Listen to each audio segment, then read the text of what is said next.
نبی کریم صلی اللہ علیہ وسلم کی طرف سے 3 قسم کے جانوروں کی اجازت ہے، ایک اونٹ، دوسرا گائے اور تیسرا بکری۔ اونٹ میں اونٹنی بھی شامل ہے اور گائے کے ساتھ بیل، بھینس، بھینسا، اور بکری کے ساتھ بکرا اور دمبا اور دمبی وغیرہ، بھیڑ وغیرہ، یہ سب اس میں شامل ہوتے ہیں۔ اونٹ کم از کم 5 سال کا، گائے کم از کم 2 سال کی، اور بکرا، بکری، دمبا، دمبی کم از کم 1 سال کا ہونا چاہیے۔ لیکن بھیڑ کا بچہ اگر 6 ماہ کا ہو اور اتنا فربا ہو، کسی ایسی نسل کا ہو کہ دور سے دیکھنے میں سال بھر کا لگے، تو اس کی قربانی شرعاً جائز ہے۔ باقی کسی جانور کی کم عمر ہو، جو نصاب ایک عمر کا مقرر کیا ہے، تو اس کی قربانی نہیں ہوگی۔ یہ بھی یاد رکھیں کہ جانور کا عیب سے پاک و صاف ہونا ضروری ہے، تو جب بھی آپ جانور خریدنے کے لیے جائیں تو ذرا ترتیب سے اچھی طرح اس کو چیک کریں۔ مثلا اس کی ناک دیکھیں، کٹی ہوئی نہ ہو، اس کے دانت دیکھیں، ٹوٹے ہوئے نہیں ہونے چاہیے۔ اگر جانور بہت خوبصورت ہے، اچھا فربا ہے، ایک آدھ اس کا دانت ٹوٹا ہوا ہے تو چل جائے گا، خلاف سنت قربانی ہوگی لیکن بہرحال ہو جائے گی۔ فقہاء نے فرمایا کہ اتنے دانت ٹوٹے ہوئے ہوں کہ خود چارہ نہ چبا سکتا ہو تو اس جانور کی قربانی نہیں ہوتی۔ اس کا مطلب ہے 1-2 دانت اگر ٹوٹے ہوں تو قربانی ہو جائے گی، لیکن خلاف سنت ہے۔ تو کوشش تو یہ ہونی چاہیے کہ تمام دانت مکمل ہوں، لیکن پھر بھی اگر ایک آدھ ٹوٹا ہوا ہے تو کوئی بات نہیں۔ اسی طرح زبان کو چیک کریں، کٹی ہوئی نہیں ہونی چاہیے۔ آنکھوں کو چیک کریں، دونوں آنکھیں بالکل صحیح ہونی چاہیے۔ اگر کانا بکرا ہو کہ ایک آنکھ ہے ایک نہیں، یا اندھا بکرا ہے تو اس کی قربانی نہیں ہوگی۔ تو ذرا تھوڑا سا اس کی اس طرح آنکھ کے قریب لا کے یوں کریں، اگر وہ آنکھ بند کرتا ہے تو اس کا مطلب ہے کہ اس کی آنکھ ٹھیک ہے، ورنہ ہمارے ہاں تو ماشاءاللہ ایک سے ایک ماسٹر لوگ ہیں، قربانی یہ بکرے کی آنکھیں بعض اوقات ضائع ہو جاتی ہیں اور اس میں نکلی آنکھ فٹ کی ہوتی ہے، تو یہ پتہ چل جائے گا اگر نکلی ہوگی تو حرکت نہیں کرے گا، چاہے آپ کتنی آنکھ کے قریب کریں، تو یہ ضرور چیک کر لیا کریں، بعض اوقات دھوکہ ہو جاتا ہے۔ کانوں کا مسئلہ یہ ہے کہ اگر کسی جانور کے پیدائشی کان نہ ہو تو یہ ایک عیب ہے، اس کی قربانی نہیں ہو سکتی۔ ہاں بڑے چھوٹے سے کوئی فرق نہیں پڑتا، بعض بکرے ایسے ہوتے ہیں جو چھوٹی نسل کے ہوتے ہیں، ان کے ٹیڈی بکرے شاید کہتے ہیں، چھوٹے چھوٹے سے کان ہوتے ہیں، تو کوئی مسئلہ نہیں ہے، بہت لمبے کان ہوں یا چھوٹے ہوں دونوں چل جائیں گے، لیکن مکمل طور پر اگر پیدائشی طور پر نہیں ہے تو پھر نہیں ہوگی۔ اور اگر کان ہیں اور کٹے ہوئے ہیں تو اس میں دیکھا جائے گا اگر کان اتنا کٹا ہے کہ 1/3 یا اس سے زیادہ تو اس کی قربانی نہیں ہوتی ہے۔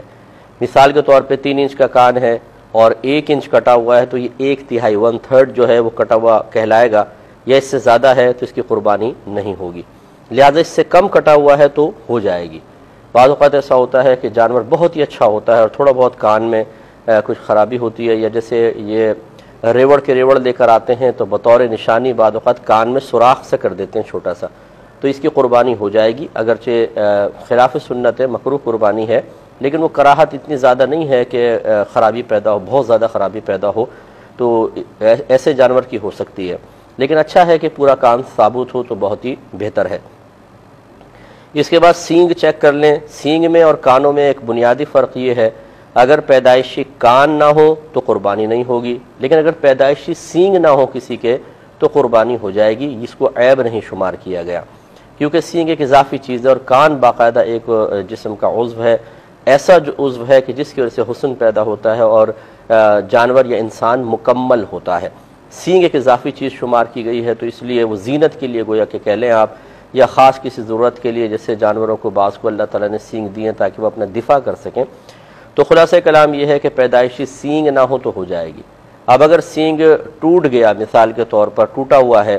تو یہ دیکھا جائے گا اگر جڑ سے ٹوٹا ہوا ہے تو پھر اس کی قربانی نہیں ہو سکتی، چاہے ایک ہی ٹوٹا ہو۔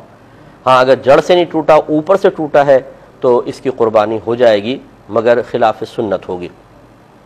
تو بعض اوقات یہ ایسا کرتے ہیں کہ جانور کے سینگ کاٹ کر اور اوپر سے اس کو گھس دیتے ہیں، گول سینگ کر دیتے ہیں، تو ایسے جانور کی قربانی بہرحال ہو جاتی ہے، اور بکثرت ایسے جانور منڈی میں آئے ہوتے ہیں، خصوصاً گائے وغیرہ جو ہیں وہ اس طرح کی ہوتی ہیں، تو ان کی قربانی ہو جاتی ہے لیکن خلاف سنت ہوگی۔ اگر پورے سینگ ہو تو بہت ہی بہتر ہے۔ ایک جانور کو اچھی طریقے سے چیک کریں۔ سینگ تک ہم پہنچے تھے کہ اگر پیدائشی سینگ نہ ہو تو قربانی بلا کراہت صحیح ہے، لیکن اگر اوپر سے ٹوٹے ہوئے ہیں تو پھر یہ دیکھا جائے گا اگر جڑ سے ٹوٹے ہوئے ہیں تو قربانی نہیں ہو سکتی، اور اوپر سے ٹوٹا ہوا ہے تو یعنی تھوڑا بہت جھڑ جاتا ہے یا کاٹ کے اس کو جیسے گھس دیا ہے، گول کر دیا گیا ہے، تو اس کی قربانی ہو جائے گی، لیکن خلاف سنت ہوگی۔ اور دم وغیرہ چیک کر لیں، بعض اوقات دم کٹ چکی ہوتی ہے اور اس کو جوڑا گیا ہوتا ہے ریلڈائٹ وغیرہ سے، یہ ذرا چیک کر لیا جائے۔ اس کے علاوہ اگر تھن والا جانور ہے، مثلا بکری ہے، تو دونوں تھن درست ہونے چاہیے، اور گائے ہے تو کم از کم 3 تھن صحیح ہوں۔ ایک اگر خراب ہو تو اس کی قربانی ہو جائے گی، خلاف سنت ہوگی لیکن ہو جائے گی۔ لیکن اگر 2 تھن خراب ہیں مطلب گائے کے، تو پھر اس کی قربانی نہیں ہوگی، اس لیے تھن بھی چیک کر لیے جائے۔ اس کے علاوہ چلا کر تھوڑا سا دیکھ لیں جانور لنگڑا نہ ہو۔ ویسے تو اتنا لنگڑا جانور کہ خود چل کر قربان گاہ تک پہنچ سکے، چارہ کھانے کے لیے جا سکے، اس کی قربانی جائز ہوتی ہے، لیکن مکروہ ہوگی۔ ایک لنگڑا ہے، مکروہ ہوگی۔ لیکن اگر اس سے زیادہ ہے، جیسے ابھی بتایا کہ چل ہی نہیں سکتا ہے، وہ بالکل ایک ٹانگ اٹھا کے کھڑا ہو گیا ہے اور اس کے لیے چلنا دشوار ہو گیا ہے، تو یہ ایک بڑا عیب ہوتا ہے، اس کی قربانی نہیں ہو سکے گی۔ تو ذرا چلا کر دیکھ لیا جائے، بہت ہی اچھا ہے۔ تو یہ کچھ عیوب اور نقائص اچھی طریقے سے چیک کر لیے جائے۔ اب مثال کے طور پہ بعض اوقات ایسا ہوتا ہے، ہم جانور لے کر آتے ہیں، گاڑی میں چڑھاتے ہوئے یا گاڑی سے اتارتے ہوئے جانور بدک جاتا ہے، پریشان ہوتا ہے، اور اس میں اس کو چوٹ لگ جاتی ہے، بعض اوقات کھال چھل جاتی ہے، تھوڑی چر جاتی ہے، بعض اوقات کھر اس کا تھوڑا سا اکھڑ جاتا ہے، ٹانگ میں چوٹ لگ جاتی ہے جس سے وہ تھوڑا سا لنگڑانے لگتا ہے۔ تو یاد رکھیں کہ اگر گھر میں آئے اور یہ چھوٹے موٹے عیب پیدا ہوئے تو اس میں کوئی حرج نہیں ہے، غنی ہو یا فقیر وہ آرام سے قربانی اس کی کر سکتا ہے۔ لیکن اگر اتنا بڑا عیب پیدا ہو گیا کہ جو قربانی کی راہ میں رکاوٹ ہے، جیسے پورا کا پورا جڑ سے سینگ ٹوٹ گیا، اتنا لنگڑا ہو گیا کہ چل نہیں سکتا ہے، یا آنکھ پھوٹ گئی خدا نخواستہ جانور کی، تو ایسی صورت میں اگر وہ غنی ہے یعنی مالک نصاب ہے تو دوسرا جانور لے کر آئے گا، اس کی قربانی نہیں کر سکتا۔ اور اگر شرعی فقیر تھا اور اس نے بیچارے نے ہمت کر کے جانور خریدا تھا، تو چونکہ شرعی فقیر پر قربانی کا جانور قربانی کی نیت سے خریدتے ہی اس خاص جانور کی قربانی کرنا اس پر واجب ہو جاتا ہے، لہذا اس کے لیے لازم نہیں ہے کہ دوسرا لائے، یہ اسی کو قربان کر سکتا ہے، اللہ تعالیٰ قبول فرمائے گا۔ یہ ہے کہ جب آپ، یہ اس وقت ہے کہ جب آپ ذبح کرنے سے پہلے یا قربان کرنے سے پہلے عیوب و نقائص پیدا ہوتا دیکھیں، تو یہی مسائل ہیں۔ اور ایک یہ ہے کہ آپ نے جانور لٹا دیا ہے، چھری پھیرنے والے ہیں یا تھوڑی بہت چھری پھیر دی ہے، اس میں بھی آپ نے دیکھا ہوگا بعض اوقات جانور ایک دم بدک کے اڑ جاتا ہے، دوڑ پڑتا ہے، بھاگ لیتا ہے، اور عین ذبح کے وقت اس میں کوئی عیب پیدا ہو گیا، مثلا اچھلا بہت ایک دم چھری پھیرتے اچھلنے لگا اور اس سے سینگ ٹوٹ گیا مثال کے طور پر، تو چاہے یہ غنی ہو یا فقیر، اس جانور کی قربانی دونوں کے لیے شرعاً جائز ہے کہ بوقت ذبح جو عیب پیدا ہوتا ہے وہ معاف ہوتا ہے کہ اب بالکل آخری وقت ہے، تو اس کے لیے اس کی قربانی